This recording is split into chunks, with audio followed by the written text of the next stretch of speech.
The Cold War race to build the Concorde 40 years after the Concorde's first commercial flight. Read about the rival Soviet Concordski in the Cold War race to build the world's first supersonic jet. 15 years after American test pilot Chuck Yeager first broke the sound barrier, a new front opened in the Cold War, with the Americans and Soviets still engaged in an all-out sprint to win the space race. Both sides of the Iron Curtain launched a battle for supersonic supremacy. Months before the British and French governments signed an agreement in 1962 to jointly develop the world's first supersonic passenger aircraft, Soviet leader Nikita Khrushchev had secretly ordered his top aviation engineers to do the same.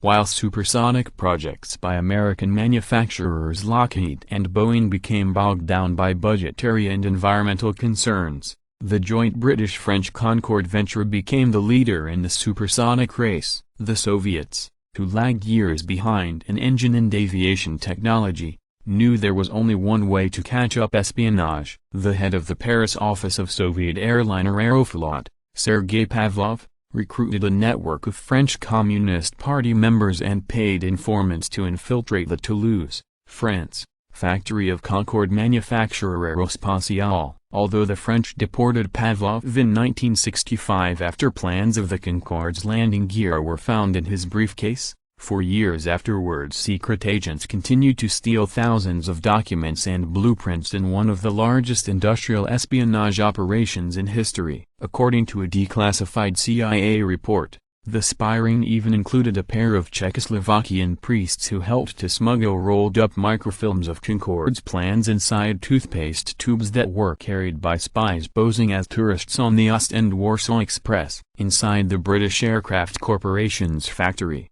an English spy codenamed Oasis also allegedly funneled thousands of classified documents to the Soviets. Tupolev and others after first successful test flight of Concordski. Credit: Keystone France/Gamma Keystone. Thanks to the spy ring, the Soviets not only caught up with the West, they took to the skies 3 months before the Concorde's first test run. On December 31, 1968, the Tu-144, named for the Tupolev design bureau that developed it, emerged from a secret hangar near a snowy Moscow airstrip and roared into the frigid sky on a successful 38-minute test flight. Just days after Apollo 8 had returned from orbiting the Moon, the Soviets had their own propaganda coup. The photographs of the Tu-144 splashed across the front pages of newspapers around the world shocked the Concorde's designers. The sleek fuselage, needle nose and delta wings of the Soviet aircraft looked so similar to the Concorde that the press dubbed it the O-Concordski. After years of continued development, a redesigned Tu-144, sporting a pair of insect wings behind the cockpit to assist with lift, arrived at the 1973 Paris Air Show for a supersonic showdown with the Concorde. On June 3, 1973,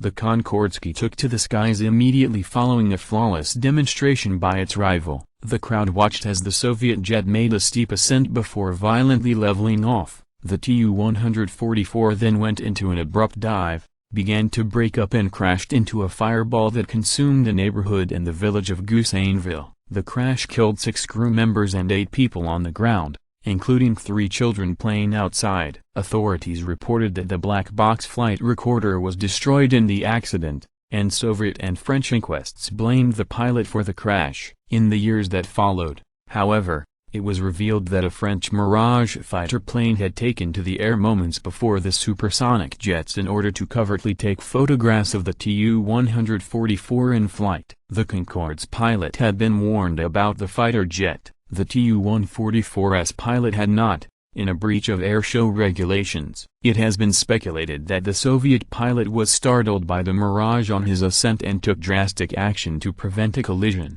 which stalled the engines and caused a fatal tailspin.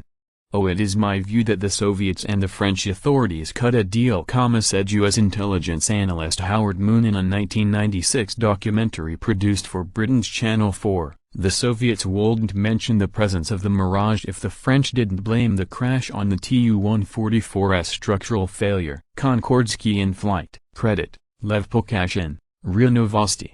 The crash set back the Concordski's development, and it did not begin passenger service until nearly 2 years after the Concorde, when it flew an Aeroflot route between Moscow and Alma-Ata on November 1, 1977. Only 17 of the Tu-144 models were ever built, and its service was limited to domestic flights. Another test flight crash in May 1978 resulted in the suspension of the Concorde's passenger service after just a little more than 100 commercial flights. The Tu-144 continued to fly cargo routes until it was finally grounded in 1983. The Concorde, meanwhile, struggled through its own problems and never met its transformational promise. Only 20 of the aircraft were ever built, far fewer than the 200 projected in 1967, and it failed to make back the billions of dollars of tax money invested in it by the British and French governments. By the time the Concorde finally took flight in 1976,